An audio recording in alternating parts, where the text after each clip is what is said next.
Hello student, आज के इस वीडियो में हम क्लास 10th साइंस के एक बहुत ही इम्पोर्टेंट चैप्टर जो कि फिजिक्स का चैप्टर नंबर 10 है, लाइट रिफ्लेक्शन एंड रिफ्रैक्शन की एक मोस्ट इम्पॉर्टेंट टॉपिक जिसका नाम है स्फेरिकल मिरर।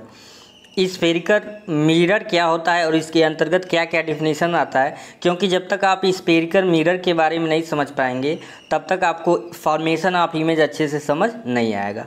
तो चलिए आज का वीडियो शुरू करते हैं। स्फेरिकल मिरर पढ़ने से पहले हम सबसे पहले पढ़ेंगे कि मिरर क्या होता है। स्फेरिकल मिरर को हिंदी में गोलीय दर्पण कहते हैं। तो सबसे पहले आखिर में समझते हैं मिरर क्या होता है, यानी दर्पण क्या होता है। What is mirror? A mirror is basically a shiny polished object which reflects most of light falling on it।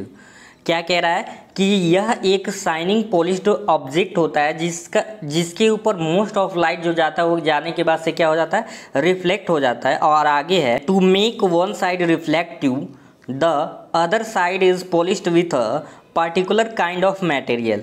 इसमें क्या कह रहा है कि जो एक साइड होता है वो रिफ्लेक्टिव होता है और दूसरा टाइप जो साइड होता है वो पॉलिश्ड होता है एक पर्टिकुलर काइंड ऑफ मटेरियल से, एक स्पेशल मटेरियल से उसका दूसरा साइड क्या होता है, पॉलिश होता है।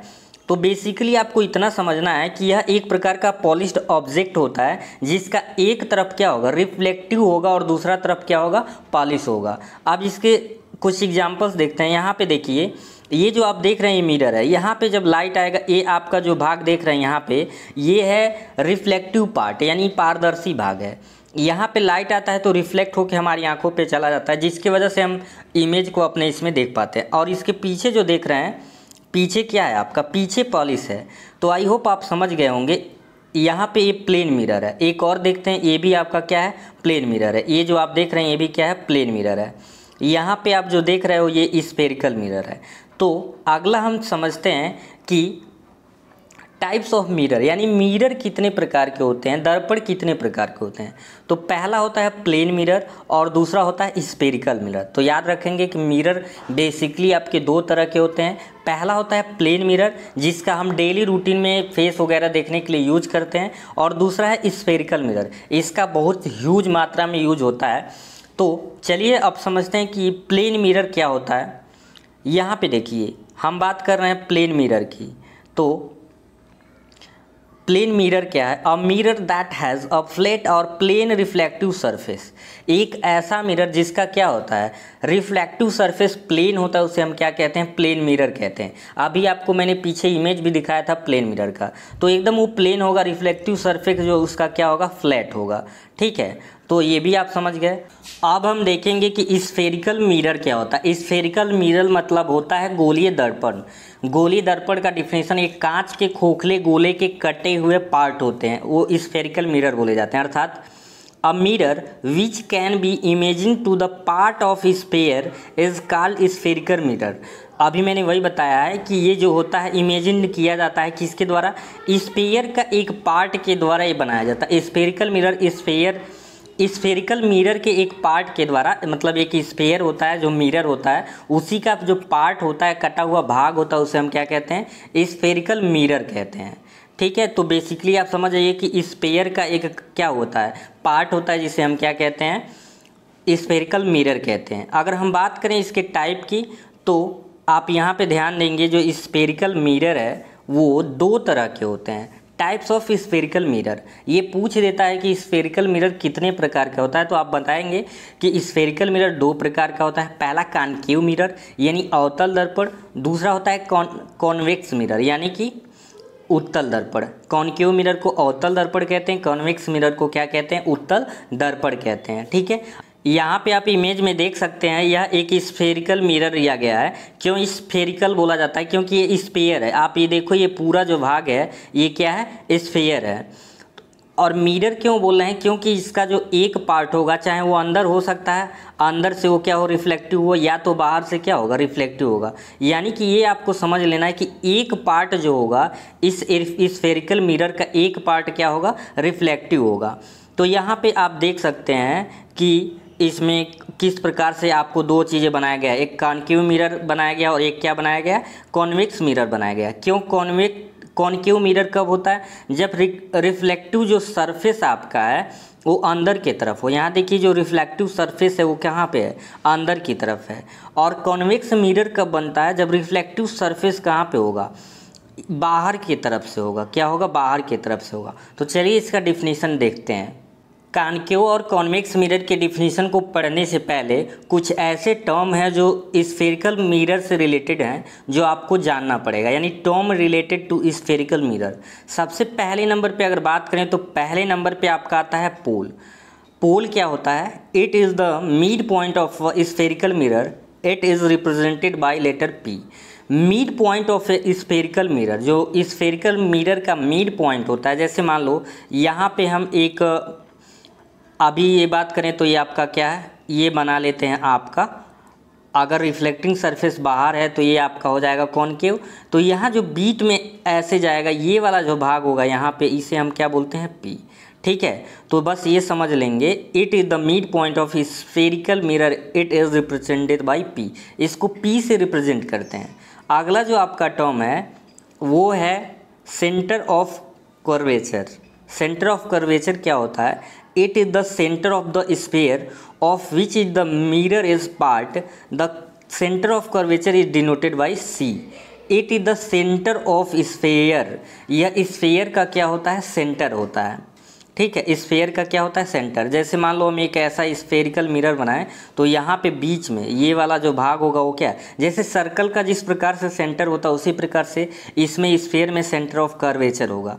अगर मान लीजिए सपोर्ट इस तरीके से कोई है तो ऐसे लाइन होता है, इसे आप बोलते हैं प्रिंसिपल एक्सिस बोलते हैं। क्या बोलते हैं? Principal axis. तो यहाँ पे जो आएगा ये वाला, ये आपका हो जाएगा सी, इसे बोलेंगे सेंटर ऑफ कर्वेचर। अगला जो पॉइंट है आपका, अगला पॉइंट है the radius of curvature. Radius of curvature क्या होता है? It is the distance between the pole of spherical mirror and the centre of the curvature. The radius of curvature is denoted by, जो radius of curvature उसको हम किससे represent करते हैं? Are से। आपको बस ये समझ लेना है कि distance between pole and spherical mirror and the centre of curvature, जो स्फेरिकल मिरर का पोल है और सेंटर ऑफ कर्वेचर के बीच का जो डिस्टेंस होता है उसे हम क्या कहते हैं? द रेडियस ऑफ कर्वेचर बोलते हैं और इसे आर से रिप्रेजेंट करते हैं। ठीक है, अभी इमेज में भी आपको अच्छे से समझा दिया जाएगा आगे। जो फोर्थ नंबर पे आपका है वो है प्रिंसिपल एक्सिस। क्या है? Principal axis. The straight line passing through the pole of a spherical mirror and the centre of curvature. अभी मैंने आपको बताया है, क्या कह रहा है कि स्ट्रेट लाइन वे लाइन होती है। यहाँ पे प्रिंसिपल एक्सिस की बात मैंने बताया है। ये मान लीजिए आपका यहाँ पे पोल है, यहाँ पे सेंटर ऑफ कर्वेचर है, तो एक ऐसी लाइन पास हो जो यहाँ से होके जाएगी, यही लाइन क्या बोली जाएगी? प्रिंसिपल एक्सिस बोली जाएगी। चाहे वो कॉनकेव मिरर की बात करिए चाहे कॉन्वेक्स मिरर की बात करिए, ये जितने भी term related to spherical mirror बताए जाते हैं वो दोनों के लिए हैं। चाहे आप कॉनकेव मिरर की बात करो चाहे कॉन्वेक्स मिरर की बात करो, तो आपसे जब भी पूछा जाएगा तो प्रिंसिपल एक्सिस क्या होता है तो बोलेंगे the straight line passing through the pole of a spherical mirror and the centre of curvature is principal axis. पांचवा जो टॉपिक है टर्म रिलेटेड टू स्फेयर वो है aperture. It is the diameter of the reflecting surface of a spherical mirror. जो spherical mirror का reflecting surface है उसी का क्या होता है? डायमीटर होता है। अब इसका मतलब क्या ये समझिए, जैसे ये आपका बता दें, अगर ये कॉनकेव मिरर है तो क्या होगा? रिफ्लेक्टिंग सरफेस आपको पता है, इधर आपका पेंट होगा, ये वाला भाग क्या होगा? ये पेंट कलई जिसे बोलते हैं, मतलब पॉलिश्ड हो जाएगा। ऊपर का भाग जो होगा इस साइड से ये होगा रिफ्लेक्टिंग सरफेस। क्या होगा? Reflecting surface. तो यही जो रिफ्लेक्टिंग सरफेस का डायमीटर है वही क्या बोला जाता है? अपर्चर बोला जाता है। ठीक है, 6 वाला पार्ट है वो है focus. It is a point on the principal axis where the light ray parallel to the principal axis converge. अब देखिए कन्वर्ज कब होगा, डाइवर्ज कब होगा, वो आपके मिरर पे डिपेंड करता है। तो यहाँ पे कह रहा है कि या तो आपका कन्वर्ज होगा, it is the concave mirror. Converging mirror किसको हम कहते हैं? कॉनकेव। आगे अभी पता चलेगा। और फिर क्या कह रहा है? और appear to diverge if it is a convex mirror. अगर कॉन्वेक्स मिरर है तो क्या होगा? डाइवर्ज होगा after getting reflecting from the mirror. ठीक है, कहाँ से रिफ्लेक्ट होके? मिरर से रिफ्लेक्ट हो गए। तो बेसिकली ये आपको समझ लेना है कि फोकस क्या होता है। फोकस को एफ से रिप्रेजेंट करते हैं, ये भी ध्यान देंगे। It is point on the principal axis, ये कहाँ पे होता है, प्रिंसिपल एक्सिस से होता है। इसको अगर हम समझें तो इस तरीके से, अगर मान लो एक आप बनाते हो मिरर, ये प्रिंसिपल एक्सिस है, तो ये जो है लाइट जो रे जाती हैं इसके क्या हो जाएंगी, इस प्रिंसिपल एक्सिस के क्या जा रही हैं, पैरेलल जा रही हैं, ठीक है। तो ये पैरेलल जा रही हैं, फोकस आपका ये होता है ये, तो यही बात यहाँ पे बोल रहा है। अगला पॉइंट आपका है वो है फोकल लेंथ। क्या है, फोकल लेंथ। फोकल लेंथ क्या है, the distance between pole P and focus F is called focal length. यानी पोल और फोकस के बीच में, किसके बीच में, आपके पोल और फोकस के बीच में जो लेंथ होता है उसे ही हम क्या बोलते हैं, फोकल लेंथ बोलते हैं। तो जितने टर्म रिलेटेड टू स्फीयर थे वो सारे के सारे क्या हो गए, कवर हो गए। अभी हम जितना ही पढ़े हैं term related to spherical mirror, उसमें सारा ओवरव्यू देखें तो ये आप देख सकते हैं यहाँ पे, ये आपका बोला जाता है प्रिंसिपल एक्सिस। ये आपका क्या है, प्रिंसिपल एक्सिस है, और ये सेंटर ऑफ कर्वेचर है, ये आपका पोल है, ठीक है। और फिर यहीं पे आपका फोकस भी होता है, ठीक है। इसी प्रिंसिपल एक्सिस पे क्या होता है, फोकस भी होता है।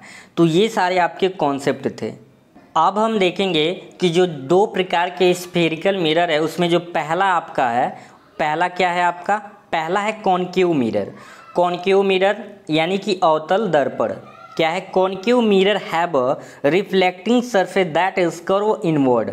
कह रहा है कि जो इसका रिफ्लेक्टिंग सरफेस होता है, concave mirror have a reflecting surface that is curve inward, जो कि कहाँ पे होता है, नीचे की तरफ मुड़ा होता है। एक चीज़ और समझ लेंगे, concave mirror are also known as converging mirror. क्या होता है, कन्वर्जिंग मिरर होता है। क्यों होता है, इमेज के द्वारा देखते हैं। यहाँ पे आप देखिए, ये आपका कॉनकेव मिरर है, और कॉनकेव मिरर में जो रिफ्लेक्टिंग सरफेस होता है इनवर्ड होता है। तो इनवर्ड ये देखिए, ये ऑलरेडी ये मुड़ा हुआ है इस तरीके से, और इसमें जब लाइट रे जाती है तो क्या हो जाती है, ये प्रिंसिपल एक्सिस के पैरेलल जा रहा है, सारा एक पॉइंट पे क्या हो जा रहा है, रिफ्लेक्ट हो जा रहा है। यही रीजन है कि कॉनकेव मिरर को हम कन्वर्जिंग मिरर भी कहते हैं। ये लाइट रे को कन्वर्ज कर लेता है, यानी एक पास कर देता है, ठीक है। तो आई होप आप समझ गए होंगे।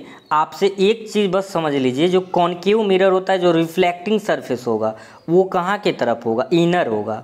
ये आपका होगा, ये आपका पेंटेड यानी पॉलिश सरफेस होगा। क्या होगा, पॉलिश सरफेस। यानी कॉनकेव मिरर में आपका जो होगा इनवर्ड होगा रिफ्लेक्टिंग सरफेस। अगर हम बात करें आपके इसके यूज का, कि आप कॉनकेव मिरर का कहाँ कहाँ पे अपने डेली रूटीन में हम यूज कैसे समझ सकते हैं, तो जो हेड मिरर्स होते हैं, हेड मिरर्स होते हैं उसमें भी कॉनकेव मिरर का यूज होता है। Saving mirrors, solar furnace, head जो हेडलाइट्स एंड टॉर्चेस जो होते हैं, टार्च जो होता है, जो हेडलाइट होता है, इन दोनों में कॉनकेव मिरर ही यूज करते हैं। इसलिए लाइट को कन्वर्ज करके एक पास देता है, इसलिए लाइट हमें बहुत ज़्यादा मात्रा में दिखाई देता है। फिर रिफ्लेक्टिंग टेलीस्कोप में किया जाता है, ओथेलमोस्कोप एंड ऑप्टिकल इंस्ट्रूमेंट में किया जाता है, आपका सोलर ओवन में किया जाता है। यानी कि इसका बहुत ज़्यादा मात्रा में हम क्या करते हैं, यूज करते हैं। आगे अगर देखें तो माइक्रोस्कोप में यूज हो रहा है, डेंटल मिरर्स में यूज हो रहा है आपका। फिर किस में यूज हो रहा है, सैटेलाइट जो होते हैं, सैटेलाइट डिश होता है, जो डिश चैनल जो हमारे डिश एंटीना वगैरह लगते हैं, उसमें भी कॉनकेव मिरर का ही यूज करते हैं। जो second type of spherical mirror उसे हम बोलते हैं कॉन्वेक्स मिरर, अर्थात उत्तल दर्पण। कह रहा है कि the reflective surface in convex mirror is on the bulb और आउटर साइड। जो इसमें रिफ्लेक्टिंग सरफेस होता है, ये ध्यान देंगे, इधर आपका पेंटेड रीजन होता है, ये मतलब पॉलिश्ड होता है। क्या होता है, अंदर पॉलिश होता है, रिफ्लेक्टिंग सरफेस क्या हो रहा है, आउटर हो रहा है। तो आपको बस ये समझना है कि जो कॉन्वेक्स मिरर होगा, आपका कॉन्वेक्स मिरर में रिफ्लेक्टिंग सरफेस आउटवर्ड होगा, और कॉनकेव मिरर में रिफ्लेक्टिंग सरफेस इनवर्ड होगा। अब एक चीज़ समझ लें, इसके इसी प्रॉपर्टी की वजह से जो कॉन्वेक्स मिरर्स होते हैं, convex mirrors reflect the light incident on them and therefore convex mirrors are also known as, क्या, नोन एज डाइवर्जिंग मिरर्स। इस पे जो मतलब कि कॉन्वेक्स मिरर पे जितने लाइट जाते हैं वो सारे के सारे डाइवर्ज कर देता है, यानी फैला देता है। इसलिए याद रखेंगे कि कॉन्वेक्स मिरर को हम डाइवर्जिंग मिरर भी कहते हैं। और बस शॉर्ट में ये याद रखें कि जो कॉन्वेक्स मिरर होगा, रिफ्लेक्टिंग सरफेस क्या होगा, आउटवर्ड होगा।